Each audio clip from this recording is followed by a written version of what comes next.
One of the biggest packing mistakes that people make for a cruise is packing the wrong shoes.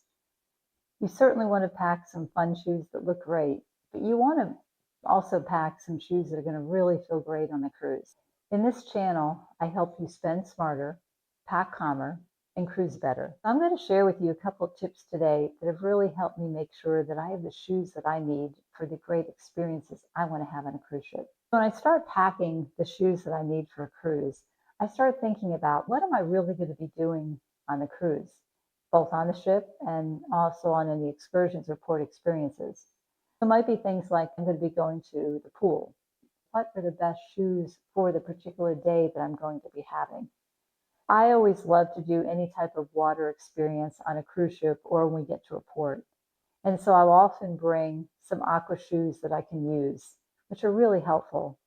And one of the reasons that I found it's really helpful is that one time we did go on a cruise with a friend, and she was walking on the beach. We'd only gotten there for about 5 minutes, and there was some kind of little sea urchin that kind of got into her foot. It's something that apparently happens a lot on a beach, which had never happened to us before. But we went to the first aid office. They said, well, that's something that's common, just has to work its way out and not a huge deal. But it was very painful for this person. And I felt so badly. And I realized that if we had just been wearing some of these aqua shoes on the beach, it would have been different. It wouldn't have happened. The aqua shoes are really important for beach experience.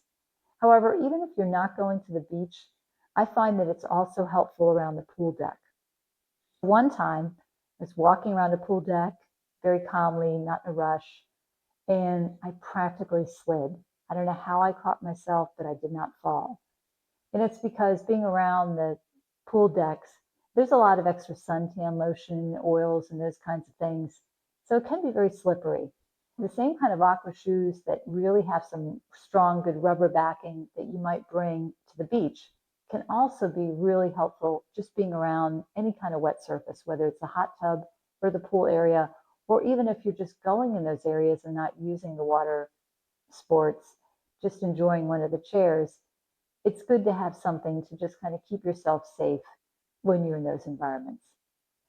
It's so much fun packing for a ship experience.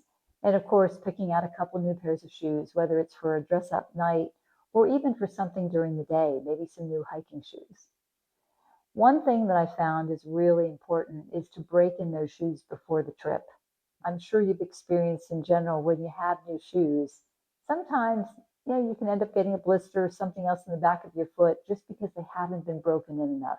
I make sure that I have broken them in, use them a little bit before the ship. And that way they're already broken in and very comfortable. So I have no issues when I'm on the ship. So I'm packing shoes for a trip. I often want to think about what's going to be super comfortable. So I pack my favorite all day type of shoes, which are fantastic. And I feel like I'm set for the day.